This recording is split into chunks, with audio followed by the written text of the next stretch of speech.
हम जो दवाई पढ़ने जा रहे हैं उसका नाम है एंटीमक्रूड, यानी कि कॉर्न्स का दवाई। जी हाँ, ऐसा ही सोचा ना? बहुत गलत सोचा, एकदम गलत सोचा। हनीमैन से एकदम विपरीत सोचा। क्यों? क्योंकि आचार्य हनीमैन कहते हैं there is no medicine for the pathology, no medicine for the nosological names of the disease, there is medicine for the sick people, medicine for the diseased person. Antimonium crudum या कोई भी homeopathic दवाई cons का नहीं हो सकता है, watts का नहीं हो सकता है, फिशर का नहीं हो सकता है, फिस्चुला का नहीं हो सकता है, ल्यूकोरिया का नहीं हो सकता है। दवाई है ऐसे इंसान का जिसको कॉन्स की तकलीफ है, और अगर उसमें ऐसे कोई भी 2 3 4 5 सिम्टम मिल रहे हैं तो ही एंटीमोनियम क्रूडम देना है, और तो ही एंटीमोनियम क्रूडम काम करेगा। तो ही आप इसको कह सकते हैं कि antimonium crudum as a homoeopathic prescription, अन्यथा आपका वो होम्योपैथिक दवाई का यूज होगा। There is use of antimonium crudum homoeopathic medicine, क्योंकि आपने होम्योपैथी के सिद्धांतों को छोड़ दिया होगा। अगर इसी तरह से डिसीज के नाम पे, नोसोलॉजिकल नाम पे, पैथोलॉजी के नाम पे अगर मेडिसिन का सिलेक्शन होता तो हनीमैन साहब ने इंडिविजुअलाइजेशन का कॉन्सेप्ट क्यों दिया होता? हम क्या कर रहे हैं? वही अपने परंपरागत मेडिसिन के ढांचे के अंदर होम्योपैथी को फिट करते जा रहे हैं कि thuja for warts, antim crude for corns, है ना, लाइकोपोडियम और एपिस मेलिफिका फॉर स्टोन्स, अगर चेहरे पे वाट्स हैं तो कॉस्टिकम फॉर वाट्स, फिश वो क्या बोलते हैं, क्रैक्स ऑफ स्किन है तो पेट्रोलियम। नहीं, हर केस में इस तरह से नहीं दिया जा सकता। हनीमैन साहब ने उसी के लिए ऑर्गेनन लिखा, उसी को एपोरिज्म नंबर 6 कहा जाता है, द अनप्रिजुडाइज्ड ऑब्जर्वर। हमें क्या करना है? देयर इज डिस्पोजिशन, वो बंदा कैसा है, देयर इज डेविएशन, उसके अंदर क्या क्या चेंजेस आए हैं। Disposition plus deviation is equal to totality, माने portrait of the disease. Aphorism number 6 का जो आखिरी लाइन है ना, आखिरी शब्द, वो है पोर्ट्रेट ऑफ द डिसीज। वो पोर्ट्रेट ऑफ डिसीज बनाया, और जो पोर्ट्रेट ऑफ डिसीज है, जो मेडिसिन कवर करेगी वो मेडिसिन हमें देना है। चाहे उसको कैंसर हो, गैस्ट्राइटिस हो, एंटीनेटल चेकअप के दौरान मॉर्निंग सिकनेस हो, चाहे ल्यूकोरिया हो, चाहे डिस्मेनोरिया हो, चाहे ट्यूमर हो, चाहे फाइब्रोइनिनोमा हो, उसका नाम पैथोलॉजी का कुछ भी हो सकता है, उससे हमें मतलब नहीं रखना है। हमारा मतलब किस चीज से है? सिम्टम्स से। कौन से सिम्टम? PQRS। अगर हम आज जो डिस्कशन करेंगे उनमें से कोई भी 3 4 5 6 7 सिम्टम मिलते हैं तो पैथोलॉजी का नाम कुछ भी हो दोस्तों, वहां पे हम एंटीमक्रूड यूज कर सकते हैं। ये मास्टर हनीमैन हमें ये बताते हैं, लेकिन हम क्या कर रहे हैं? मास्टर को भूलते जा रहे हैं। याद रखिए, जो पेड़ होता है, जो पेड़ है वो अपने मूलों को छोड़ देता है तो ज्यादा टिक नहीं पाता है। उसी तरह जो लोग अपने साइंस के बेस को छोड़ देते हैं ज्यादा टिक नहीं पाते हैं। पता चला हम क्या कहना चाह रहे हैं? जितनी आपकी पकड़ जमीन के ऊपर मजबूत रहेगी, पेड़ की पकड़ जितनी जमीन के अंदर मजबूत रहेगी, उसके जो जड़ें हैं, मूल यानी जड़ें, उसकी जड़ें जितनी मिट्टी को पकड़े रहेंगी उतनी ही वो पेड़ ज्यादा लंबे टाइम तक चलेगा। और जैसे ही उसकी पकड़ ढीली पड़ेगी, उसकी जो जड़ें हैं वो छोटी हो जाएंगी, वो जड़ें निकल जाएंगी, तो वो कितना भी बड़ा पेड़ क्यों ना हो गिर जाएगा। उसी तरह आप एक होम्योपैथी का छोटा सा पौधा क्यों ना हो, लेकिन आपकी जड़ें ऑर्गेनन के अंदर, होम्योपैथिक सिद्धांतों के अंदर, फिलोसॉफी के अंदर इतनी पैनी बैठी होनी चाहिए कि बरसों तक आपको कोई दिक्कत ना आए। जो भी अपने बेसिक को भूल जाते हैं, अपने सिद्धांतों को भूल जाते हैं, अपनी जड़ें कमजोर कर बैठते हैं, वो गिर जाते हैं। तो आज का हमारा दवाई एंटीमक्रूड। जी हाँ, हम मटीरिया ही पढ़ रहे हैं, लेकिन हर मटीरिया के व्याख्यान के अंदर हमारा थोड़ा सा फिलोसॉफी आएगा। वो फिलोसॉफी जो जीवन जीने के लिए जरूरी है, वो फिलोसॉफी जो प्रैक्टिस करने के लिए जरूरी है, वो फिलोसॉफी जो हमारे अंदर एक छोटा सा जुनून का दिया जलाए रखती है। तो एंटीमक्रूडम कैसे सोचा जाना चाहिए? एंटीमक्रूड बहुत अब्यूज किया हुआ दवाई। जी हाँ, एंटीमक्रूड इंडिकेशन हम जिस तरह से पढ़ते हैं, chilly is one indication, then second indication is thirstlessness, प्यास बहुत कम लगती है, ठंड बहुत ज्यादा लगती है, there is third indication is left sided. So इस 3 इंडिकेशन के ऊपर ही हमने एक एंटीमक्रूड प्रिस्क्राइब किया था। वो केस था शायद पैरालिसिस का था। जी हाँ, लेफ्ट साइडेड पैरालिसिस, थर्स्टलेस और चिली पैशन। आपको जान के मजा आएगा कि कौन के एक भी केस में अभी तक हमने शायद हमें जब तक याद है एंटीम क्रूड प्रिस्क्राइब नहीं किए हैं। तकरीबन 500, 700, 1000 के आजू बाजू होंगे कॉन्स के पेशेंट, लेकिन एंटीम क्रूड नहीं आया है अभी तक। पता नहीं क्यों, वो हमें पता नहीं है। So chilly, thirstless, left sided, fat, fretful, cross and peevish, cries as if looked और टच्ड। ये सिम्टम ज्यादातर बच्चों के अंदर मिलता है। फैट यानी कि tendency to grow fat, obesity. और आपके पास मरीज आया है, चिली है, थर्स्टलेस है, लेफ्ट साइडेड कंप्लेंट लेके आया है और ओबेस है, तो 4 इंडिकेशन बिना कुछ पूछे ही आपको मिल जाते हैं। आपको बताता है डॉक्टर साहब लेफ्ट साइड के पांव के अंदर कौन है, एकदम ओबेस पेशेंट है। 2 इंडिकेशन मिल गए, लेफ्ट साइडेड ओबेस और कौन 3 मिल गए। We can think of antim crude in that case. Indication के बगैर प्रिस्क्राइब नहीं करना है। अगर इंडिकेशन मिलता है तो वही एंटीम क्रूड प्रिस्क्राइब करो, लेकिन सिर्फ कौन देख के एंटीम क्रूड प्रिस्क्राइब नहीं करना है। हमें एक ऐसी सोच डेवलप जो हनीमैन तक जाए। हमें अपनी जड़ें एकदम जमीन के अंदर घुसा के रखनी है, चाहे विरोध का कितना भी बड़ा झाड़ा पतझड़ ना आ जाए, लेकिन जिसकी जड़ें मजबूत होंगी वो टिकेगा, जड़ें कमजोर होंगी तो गिर जाएगा। लोग आपका विरोध करें, मरीज कम आए, रिजल्ट ना मिले, मजाक भी उड़ाई जाए, हमारे नजदीक के जो लोग हैं वो भी ऐसा बिहेवियर करें, ये सब क्या है? झाड़ा है, विंड है, होता है ना नॉर्थ वेस्टर्न विंड, विंड है। और जो कमजोर जड़ वाले लोग, कमजोर जड़ वाले पेड़ होंगे, वो उस विंड के अंदर गिर जाएंगे। लेकिन जिसकी जड़ें एकदम मजबूत हैं, चाहे वो छोटा सा पौधा ही क्यों ना हो, लेकिन वो टिक जाएगा। क्यों? क्योंकि उसकी जड़ें मजबूत है। आप कितना बड़ा प्रैक्टिस करते हैं, कितने पैसे कमाते हैं, कितने ज्यादा पेशेंट देखते हैं, कुछ मायने नहीं रखता है दोस्तों। मायने रखता है आपकी जड़ें कितनी बैठी हुई है, क्योंकि विंड के दौरान तो वही टिकेगा जिसकी जड़ें बैठी हुई होंगी। So tendency to grow fat, cross and peevish, cries if is look और टच। बच्चा होता है इतना चिड़चिड़ा रहता है कि उसके सामने देख भी लिया, अगर उसको छू भी लिया तो भी वो रोने लगेगा। Tongue thickly coated like white wash, PQRS symptom है। बहुत हमारे लोग हैं जो ज्यादातर होम्योपैथी के अंदर मेंटल्स के ऊपर चले जाते हैं। अच्छा बात है, मेंटल्स लेना कोई बुरा बात नहीं है, लेकिन साथ साथ ऐसे फिजिकल और ऑब्जर्वेशनल सिम्टम भी लेने चाहिए। हमारा पूरा फोकस इन्हीं के ऊपर रहता है कि एग्जामिनेशन हो, सिर से लेके पांव तक पूरे का पूरा एग्जामिनेशन करो। बहुत सारे इंडिकेशन वहीं से भी मिल सकते हैं। सो अगर व्हाइट कोटेड टंग मिलेगा, लेफ्ट साइडेड कंप्लेंट मिलेगा, थर्स्टलेसनेस मिलेगा और फैट पेशेंट, ओबेस पेशेंट मिलेगा, 4 इंडिकेशन मिल गया एंटीम क्रूड का। We can think of antim crude, we can prescribe of antim crude. इतना सरल है यार होम्योपैथी, हम क्यों नहीं करते हैं? उसको लेफ्ट साइडेड हर्पीस जोस्टर है, थर्स्टलेस है, चिली है, थिक व्हाइट कोटेड टंग है, मेडिसिन इज एंटीम क्रूड। अगर उसको लेफ्ट साइडेड पैरालिसिस है, थिक व्हाइट कोटेड टंग है, थर्स्टलेस है, चिली है, मेडिसिन इज एंटीम क्रूड। अगर वो फैटी है, टंग व्हाइट कोटेड है और उसको लेफ्ट साइडेड रीनल स्टोन है, चिली है, मेडिसिन कैन बी एंटीम क्रूड। क्यों यार, क्यों हमें नहीं आता है? हम क्यों स्टोन का मेडिसिन देखने के लिए दौड़ते हैं? हम क्यों कॉन्स का मेडिसिन देखने के लिए दौड़ते हैं? हम क्यों ट्यूमर्स के पीछे भागते हैं? हम क्यों कार्सिनोमा का मेडिसिन ढूंढते हैं?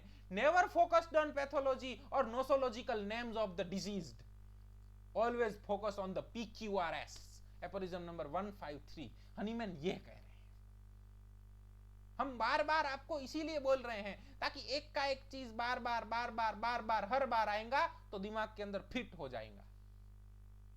और हम आपको फिर से बता रहे हैं कि हम उस परंपरा में से आते हैं जहां पे साध्य होता है, साधक होता है और साधना होती है। हमारा साध्य क्या है? होम्योपैथी। साधक कौन है? हम, जिसकी परीक्षा होती है वो साधक होते हैं। और हमें क्या करना है? हमें साधना करनी है। चाहे हमें पैसे मिले या ना मिले, साधना विल बी कंटिन्यू। चाहे पैसे मरीज कम आए ज्यादा आए, साधना विल बी कंटिन्यू। चाहे रिजल्ट कम मिले ज्यादा मिले, साधना विल बी कंटिन्यू। चाहे हमारा मजाक उड़ाया जाए ना उड़ाया जाए, साधना विल बी कंटिन्यू। चाहे हमें कुछ बोला जाए नहीं बोला जाए, साधना विल बी कंटिन्यू। इसीलिए हनीमैन ने एपोरिज्म नंबर 1 से पहले उसके फुटनोट के उसके कवर पेज के ऊपर लिख दिया, ओडे सपेरे, सत्य के साथ रहने का हिम्मत रखो। बोला जाएगा, कहा जाएगा, क्रिटिसाइज भी किया जाएगा, गलत भी बोला जाएगा, लेकिन हमें मालूम होना चाहिए कि हम दुनिया के लिए या दुनिया हमारे बारे में क्या ओपिनियन देती है उसके लिए नहीं जी रहे हैं। हमें मालूम है सत्य क्या है, हमने ऑर्गेनन पढ़ा है, हमने ऑर्गेनन पचाया हुआ है, और ऑर्गेनन बोलता है कि ये सत्य है, माने ये सत्य है, चाहे 100 लोग उसके अगेंस्ट हो, चाहे पूरी दुनिया उसके अगेंस्ट हो। बहुत सारे लोगों के बोलने जाने से झूठ सत्य नहीं हो जाता है। Disorder digestion, fullness of abdomen, doctor साहब पेट पूरा पूरा भरा हुआ लगता है, डाइजेशन डिसऑर्डर्ड है, खाना पच नहीं पा रहा है, स्लो डाइजेशन है। एक अच्छा सा पेशेंट आया था स्लो डाइजेशन का, प्रिस्क्राइब हमने चाइना किया था, डाइजेशन बहुत स्लो होता है। डॉक्टर साहब 2 दिन पहले दूधी का साग खाया था, दूधी मान लौकी शायद, हाँ, 2 दिन बाद वॉमिट हुई और वही निकला, और उसमें हमने चाइना प्रिस्क्राइब किए थे, लेकिन आपको ये स्लो डाइजेशन का एग्जांपल दे रहे हैं। हॉर्नी और split nails, callosities on soles near toe, अगर टो के बाजू में कैलोसाइट्स हुआ है तो it is indication for antim crude. अगर हॉर्नी और स्प्लिट नेल्स हैं then it is indication for antim crude. जरूरी नहीं है कि हर केस ऑफ एंटीम क्रूड में ये मिलना चाहिए, हर केस के अंदर हर सिम्टम नहीं मिलेगा, हमें बस यही सीखना है, हमारा यही अनुभव है गुरुकुल के लोगों का। Tendency to corns and callosities, splits, deform, brittle nails और हॉर्नी वाट्स, टेंडेंसी है।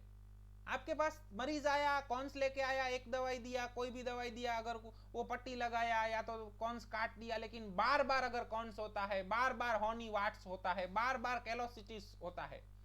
कैलोसिटिस को गुजराती में घास बोलते हैं, वाट का बड़ा रूप है, पैर के अंदर इतना बड़ा छाला पड़ जाता है, कड़क चमड़ी हो जाती है ना, वही। अगर ऐसा बार बार होता है तो it is indication for antim crude. और कैलोसिटिस ज्यादा तक आपको ओबेस पेशेंट्स के अंदर ज्यादा देखने को मिलेगा। लोग बोलते हैं कि चप्पल थोड़ा वो पहनते हैं, नहीं पहनते हैं, पहले कहाँ चप्पल नहीं थे तब भी लोगों को नहीं होता था कैलोसिटिस, अब क्यों होने लगा? Due to miasm. हम मायाजम के अंदर आएंगे तब वो सब पढ़ेंगे, वेरी इंटरेस्टिंग सब्जेक्ट जो यूनिक है। वैसे तो पूरा होम्योपैथी यूनिक है, लेकिन उसमें भी जो यूनिकेस्ट है, यूनिको में भी यूनिक है, वो मायाजम है। बहुत एक्साइटेड हैं मायाजम के ऊपर डिस्कशन करने के लिए, लेकिन हमें जो चाहिए वैसा रिस्पॉन्स अभी तक नहीं मिल रहा है। लोगों के अंदर वो एक burning desire for to learn होना चाहिए, वो मिलेगा तब हम मायाजम डिस्कशन करेंगे।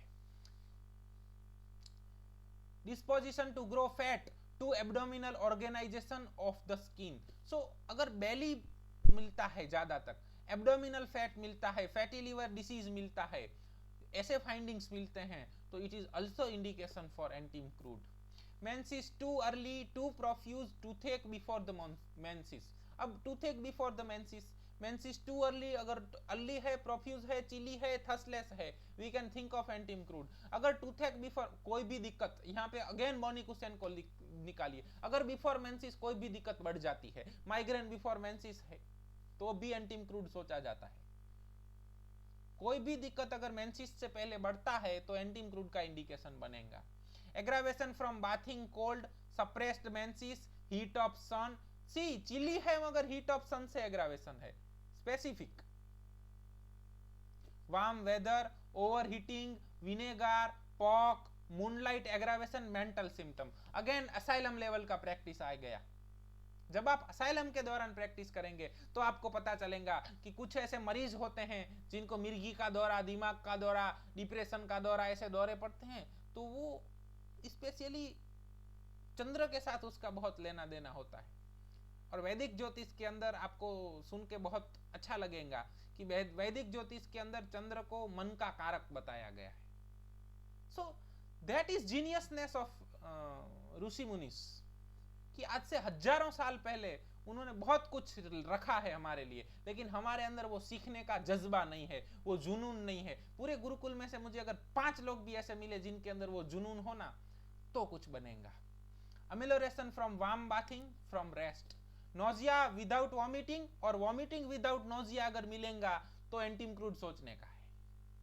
Summer diarrhoea after nursing, summer के अंदर डायरिया होता है तो भी एंटीम क्रूड सोचने का, आफ्टर नर्सिंग डायरिया होता है, नर्सिंग मतलब बच्चे को दूध पिलाने के बाद, तो भी एंटीम क्रूड सोचने का। एवर्जन टू मदर्स मिल्क, बच्चा मदर्स मिल्क लेना ही नहीं चाहता है, उसको डायरिया हो जाएगा, उल्टी हो जाएगा, अगर बच्चा वो लेना ही नहीं चाहता है, then think of antim crud. Again second medicine can be aethusa cynapium. After nursing child vomit sour curd and refuse to nurse, एक बार दूध पीता है, दूध माने माता का दूध, और उसको कर्ड जैसा सॉर वॉमिटिंग आएगा, दूसरी बार नहीं, मुझे नहीं चाहिए, इससे वॉमिट हो जाता है, इसीलिए उसको एवर्जन होएगा। अगर आपके पास कोई केस आता है, डॉक्टर साहब देखिए ना बच्चा माँ का दूध नहीं ले रहा है, आपने पूछा क्या हुआ था, हाँ खट्टा थोड़ा बास वाला दही जैसा निकला था, बच्चा चिली है, थिंक ऑफ एंटीम क्रूड ना, नहीं आएगा। आपके पास टूथेक लेके मरीज आता है, डॉक्टर साहब अभी 3 महीने का प्रेगनेंसी है, मेरे को टूथेक हो गया, मेरे को नोजिया हो रहा है लेकिन वॉमिटिंग नहीं हो रहा है, मैं थसलेस हूं, चिली हूं, थिंक ऑफ एंटीम क्रूड। हम सिर्फ आपके अंदर विचारों के बीज इंप्लांट कर रहे हैं। अब आपको अपने आप दौड़ना है यार, क्योंकि भगत सिंह का बहुत अच्छा वाक्य है, क्रांति हमेशा विचारों से होती है। क्लियर ना? हेडेक फ्रॉम डिरेंज्ड स्टमक, अगर हेडेक नहीं कोई भी दिक्कत अगर डिरेंज स्टमक से शुरू होती है तो वहां पे भी एंटीम क्रूड सोचना है। ये बॉनी कुसेन का जीनियसनेस है, जो हनीमैन के सबसे ज्यादा करीब रहे हैं। पता नहीं है हम गलत हैं कि सही हैं, वो हमें नहीं मालूम है, लेकिन इस तरह से हम गुरुकुल के लोग अपनी प्रैक्टिस में आजमाते हैं और उससे रिजल्ट मिला है, तभी आपको अपना अनुभव बांट रहे हैं। क्रैक्ड एनीथिंग, क्रैक्ड माउथ, टंग, कैंथाई, नॉस्ट्रिल, वजाइना, एनस, कहीं पे भी अगर आपको क्रैक मिलता है, स्पेशली ऐसी जगह जहां पे म्यूकस मेम्ब्रेन और स्किन साथ में है, तो वहां पे भी एंटीम क्रूड सोचना है। हर बार क्रैक्स के लिए ग्राफाइटिस और पेट्रोलियम नहीं होते हैं, कई बार एंटीम क्रूड भी होता है अगर दूसरे इंडिकेशन मिले तो। Carious teeth pain at the night, teeth का कैरीज हो चुका है लेकिन रात को ही दर्द बढ़ जाता है, तो भी वहां पे एंटीम क्रूड सोचना है। Acute rheumatism alternate with gastric complaint बहुत मिलेगा। Gout recedes and stomach and bowels are affected, gout थोड़ा कम हुआ, जो जॉइंट पेन था वो कम हुआ, लेकिन अब स्टमक के और बावेल के प्रॉब्लम हो गए।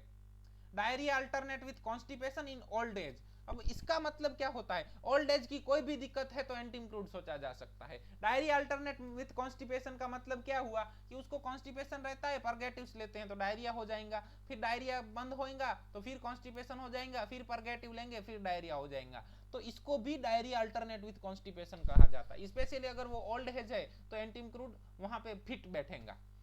एंटीम क्रूड ऐसा होता है, कभी मत सोचिए कोई भी मेडिसिन ऐसा होगा, उसका माइंड ऐसा होगा, उसका टंग ऐसा होगा, ऐसा नहीं होता है। अगर व्हाइट कोटेड एंटीम क्रूड का टंग व्हाइट कोटेड होगा, क्या हर एंटीम क्रूड के पेशेंट के अंदर व्हाइट कोटेड टंग मिलना मांगता है? नहीं मांगता है। अगर व्हाइट कोटेड टंग मिलता है तो एंटीम क्रूड सोचने का, ये थिंकिंग डेवलप करो। Ovary is painful in love sick girl, सी बहुत कम शब्दों के अंदर इसको हम बोगर बोल सकते हैं। Bogar is the man of the few words, बहुत कम शब्दों के अंदर बहुत कुछ बोल जाते हैं। लव सिक गर्ल्स, लव सिक का मतलब क्या होता है, जिसको लव, केयर, डिजायर्स, नरिशमेंट, मतलब जिसको पैम्परिंग चाहिए। यहाँ लव सिक का मतलब क्या होता है, जिसको चाहिए कि मुझे कोई पूछे, मुझे केयर करे, मुझे पैम्पर करे। ऐसा स्पेशली अगर जिन गर्ल्स को होता है और उनकी ओवरी पेनफुल है तो it is a direct indication for antim crud. Love sick कौन कौन होता है, बच्चे भी लव सिक हो सकते हैं, टीनेज भी लव सिक हो सकते हैं और ओल्ड एज भी लव सिक होते हैं। क्यों? इनको ऐसा होता है कि कोई हमें अटेंशन दे, कोई हमें पूछे, कोई हमारा केयर करे। बक्का, हमारे यहाँ ये शब्द बहुत कॉमन है, बुक्का चमेली तू, बस इसको डिफाइन करना है। तो उसको ऐसा होता है कि कोई मुझे ऐसा करे, लेकिन वो नहीं फुलफिल होता है। वो एक्सपेक्टेशंस होती हैं उनका, चाहे बॉयफ्रेंड हो, गर्लफ्रेंड हो, नहीं हो, शादीशुदा हो, शादीशुदा नहीं हो, उनके बच्चे हो नहीं हो, जैसे बूढ़े होते हैं तो उनकी भी एक्सपेक्टेशन होती है कि मेरे बच्चे मुझसे पूछे, मुझे बातें करें, मेरे को इंपॉर्टेंस दे, मेरे को पूछे तूने खाना खाया नहीं खाया, तुझे कैसा है, लेकिन कोई पूछता ही नहीं है। वो स्टेट होता है, उसको लव सिक कहा जाता है। चाहे गर्लफ्रेंड है, चाहे बॉयफ्रेंड है, चाहे है या नहीं है, लेकिन उसको ऐसी डिजायर रहती है कि मेरा पैम्परिंग किया जाए, मुझे पूछा जाए, मुझे कहा जाए, उसको लव सिक बोलते हैं। और वहां पे अगर कोई भी दिक्कत होती है, जरूरी नहीं है सिर्फ पेनफुल ओवरीज होना। अगेन बोनी क्वेश्चन, लव सिक पीपल्स के अंदर कोई भी दिक्कत होगा तो वहां पे एंटीम-क्रूड सोचने का। और एंटीम-क्रूड के अंदर आपको कॉन्स हैं, कैलोसिटीज हैं, कैरीज हैं, ऐसी इस तरह की पैथोलॉजीज भी क्यों मिल रही हैं? ये हाइपोथेसिस है, कोई प्रूविंग नहीं हुआ है। लेकिन हम एक बहुत गुजराती में एक वाक्य बोलते हैं कि आ गंठाई गયેલી લાગણીઓ છે, जो इमोशंस हम व्यक्त नहीं कर पाते हैं ना, वो है। ये जस्ट हम अपने बच्चों को समझाने के लिए बोलते हैं, जरूरी नहीं है ऐसा हो, ये सिर्फ समझाने के लिए है। प्रैक्टिस के दौरान ऐसा मिले ऐसा जरूरी नहीं है। लेकिन जो लव सिक होते हैं वो उनके अंदर, क्योंकि उनकी फीलिंग्स होती हैं, वो शेयर कर पाते हैं चाहे नहीं कर पाते हैं, उनकी एक्सपेक्टेशन होती हैं, वो फुलफिल होती है या नहीं हो। एक्सपेक्टेशन कभी फुलफिल नहीं होती है मित्रों, कभी भी नहीं होती है। क्यों क्यों क्यों?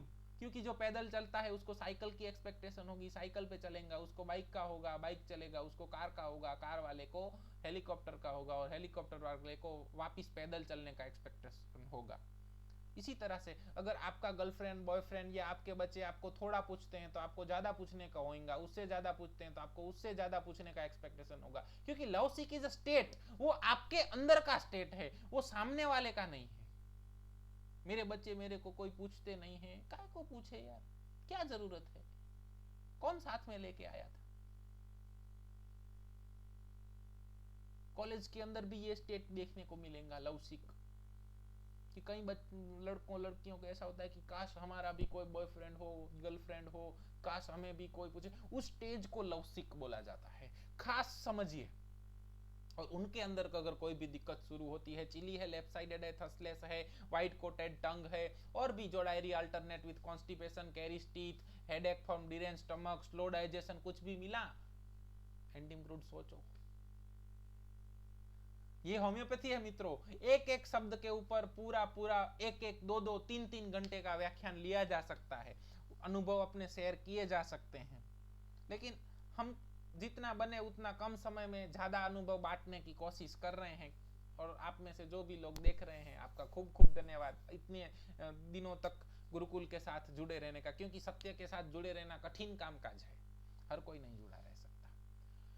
पीरियोडिसिटी, मेंसिस क्या होएगा पीरियोडिकल, तो मेंसिस के बिफोर और आफ्टर दिक्कतें बढ़ जाती हैं। तो पीरियोडिसिटी, माइग्रेन की पीरियोडिसिटी, हाइपरटेंशन पीरियोडिसिटी, कोई भी दिक्कत अगर पीरियोडिसिटी में आती है, हर महीने आती है, हर 5 तारीख को आएगा। हमारे पास एक मरीज थे, उनको हर शुक्रवार को सर दर्द होता है। डॉक्टर साहब जुम्मा आता है और सिर दर्द होता है। हमने प्रिस्क्राइब नेट्रम्यूर किया था, एंटीम-क्रूड नहीं किया था, लेकिन आपको पीरियोडिसिटी समझाते हैं। चाहे हर रोज की हो, 4 दिनों की, 8 दिनों की, महीने का, साल भर का, कैसे भी पीरियोडिकल कंप्लेन हो तो वहां पे भी एंटीम-क्रूड सोचा जाना चाहिए। रूमेटॉइड आर्थराइटिस में भी एंटीम-क्रूड, जी हाँ, एक केस है, बहुत अच्छे से चल रहे हैं एंटीम-क्रूड के ऊपर, रूमेटॉइड आर्थराइटिस के अंदर प्रिस्क्राइब किए हैं। वही सिम्टम है, व्हाइट कोटेड टंग है, रूमेटॉइड आर्थराइटिस है, लेफ्ट साइडेड जॉइंट्स ज्यादा इन्वॉल्व हैं, और चिली मरीज हैं, थसलेस हैं। इन्हीं इंडिकेशन के ऊपर एंटीम-क्रूड प्रिस्क्राइब किए हैं। Well managed case of rheumatoid arthritis. Constant discharge of flatus, flatus का कांस्टेंट डिस्चार्ज होता है, वाछूट हो रहा है, तो वहां पे भी एंटीम-क्रूड सोचा जाना है। Any type of discharge, it is very good thing. अगर उसको सप्रेस करते हैं तो वहां से मायाजम सेंसिटाइज्ड होगा और सेकेंडरी सिम्टम्स आएंगे। डिस्चार्ज कंटेन्स लंप, गठ्ठा पड़े छे, क्लॉट्स पड़े छे, कोई पण डिस्चार्ज ની અંદર, गुजराती में बोला हमने थोड़ा, क्लॉट्स आते हैं कोई भी डिस्चार्ज के अंदर, चाहे ल्यूकोरिया हो और उसके अंदर लंप आए, चाहे मेंसिस हो उसके अंदर क्लॉट्स और लंप आए हैं, कोराइजा हो तो उसके अंदर क्लॉट्स और लंप आते हैं, ऑटोरिया के अंदर भी क्लॉट्स और लंप्स आते हैं, चाहे एक्सपेक्टोरेशन के अंदर भी लंप्स आते हैं, छोटे छोटे ऐसे गट्ठे निकलते हैं, तो वहां पे भी एंटीम-क्रूड सोचा जाना चाहिए। सी इट्स अ PQRS ना, ऐसा साला होता है या होता है। सिम्टम्स चेंज लोकालिटी और रिकरेंस, हर टाइम पे अगर वो लोकालिटी चेंज करते हैं, पहले अर्टिकेरिया यहाँ पे हुआ था, अब यहाँ पे हुआ, फिर पैर पे हुआ, फिर इस पैर पे हुआ, तो वहां पे भी एंटी क्रूड सोचना है। स्लीप ऑन बैक, नींद सीधा ही अच्छा आएगा। Dreams of being anxious, dreams of calls, dreams of misfortune, इसमें से कोई भी ड्रीम है तो वहां पे भी एंटी क्रूड सोचना है। एलिमेंट्स फ्रॉम डिसअपॉइंटेड लव, अब लव सिक है ना, वन साइडेड लव है, लव सिक है, हमें कोई बोले, हमें कोई पूछे, हमें भी तो कोई प्यार, लोग कहते हैं प्यार में नींद बहुत आती है, हमें भी कोई प्यार करो, हमें तो बहुत नींद आती है, ऐसा कुछ है ना। हमें कोई अफेक्शन करे, हमें कोई केयर करे, हमें कोई पैम्पर करे, लेकिन वो हो नहीं पाता है, और अगर करता है तो उनका एक्सपेक्टेशन फुलफिल नहीं होता है। साला मैंने उसको बहुत चाहा, लेकिन उसने मुझे ऐसा कर दिया, उसने मुझे रिस्पॉन्स नहीं दिया। डॉक्टर साहब 2 साल तक अपना वन साइडेड लव था, उसी को डिसअपॉइंटेड लव बोलते हैं, ये एंटी क्रूड के अंदर। एक्सट्रीम हीट और cold, over heating, bathing in water, doctor साहब वो नदी में नहाने के लिए गए थे, उसके बाद से डायरिया हो गया, डॉक्टर साहब वो पानी में दरिया में नहाने के लिए गए थे, उसके बाद जुकाम हो गया, डॉक्टर साहब ये ल्यूकोरिया का दिक्कत है, लंप गिरते हैं, वो उस टाइम स्विमिंग पूल में नहाए ना, हमें लगता है कि वहां से किसका इन्फेक्शन लगा, इन्फेक्शन लगा नहीं लगा उससे हमें मतलब नहीं है, आफ्टर बाथिंग हुआ, ल्यूकोरिया इन लंप हुआ और चिली पेशेंट हुआ, 3 इंडिकेशन मिले, ले एंटी क्रूड खाओ।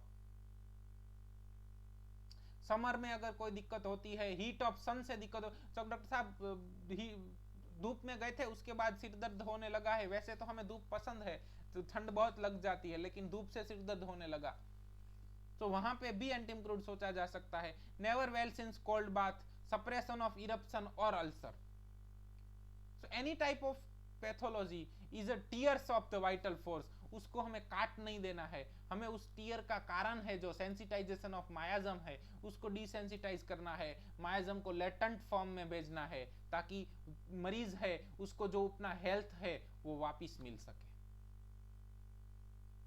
Clear? Appetite, craving for acids, pickles, spices, जी हाँ, अगर एसिड का मतलब खट्टी चीजें खाने का बहुत मर्ज करता है, डॉक्टर साहब इतना खट्टा चाहिए ना, मैं तो वो क्या बोलते हैं पिकल्स खा लेता हूँ, स्पेशली मुझे नींबू का पिकल बहुत पसंद है। Aggravation from sour, acid, fruit, milk, pastry, pork, sweet, vinegar, wine, cucumber, pickles, cold food and cold drink, इनमें से कोई भी इंडिकेशन मिले, आपको नहीं मिलेगा यार, 10-15 एग्रावेशन है, कुछ तो मिलेगा, लेकिन हम केस टेकिंग ही नहीं करते हैं अच्छे से, पेशेंट हमको हम पूछते ही नहीं है, हमारा पूरा फोकस मेंटल के ऊपर होता है, हमारा पूरा फोकस ऐसा ही होता है, हम ऐसा मान लिए हैं कि होम्योपैथी इज इक्वल टू मेंटल्स, लेकिन ऐसा नहीं होता है दोस्तों, इनमें से भी अगर 1-2-3 इंडिकेशन मिले तो वो उतना ही इंपॉर्टेंट है जितना कि mental. Loss of appetite, fullness in abdomen even without eating. Clear? सबसे अच्छा वाला आपका फेवरेट और हमारा कम फेवरेट, माइंड। लव सिक हमने पूरा एक्सप्लेन किया आपको। सेंटिमेंटल इन मूनलाइट, ड्रीमी, बहुत ड्रीमी होते हैं। एवर्जन टू बीइंग टच्ड और लुक्ड एट, अब एवर्जन टू बीइंग टच्ड और लुक्ड एट का मतलब होता है सिर्फ फिजिकली नहीं, emotionally as well as mentally भी। अगर आप उसको इमोशनली भी टच करेंगे, आपने पेशेंट के इमोशन को पकड़ लिया और टच किया तो उसको एवर्जन होएगा, वो आपको जल्दी से पकड़ने नहीं देगा, टच करने नहीं देगा, वो आपको क्या सोच रहा है, उसकी थॉट प्रोसेस क्या है, वो भी टच करने नहीं देगा। अगर ड्यूरिंग केस टेकिंग आप ट्राई करते हैं मेंटल्स और इमोशनल निकालने की, लेकिन आपको नहीं मिल रहे हैं, पेशेंट कंटिन्यू रेजिस्ट कर रहे हैं, तो वहां पे ये इंडिकेशन लेना चाहिए, एवर्जन टू बीइंग टच्ड और लुक्ड एट।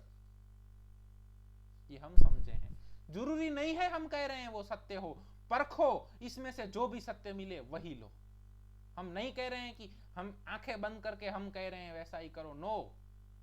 गुरुकुल का मकसद ऐसा नहीं है कि हम अपने ब्लाइंड फॉलोअर्स क्रिएट करें, गुरुकुल का मकसद ऐसा है कि लोग ऐसे पैदा हों जो सत्य का शोधन करें। वीपिंग व्हेन टच्ड, और अगर आपने उसको मेंटली, इमोशनली और फिजिकली कैसे भी टच कर लिया तो पेशेंट रोने लगेगा।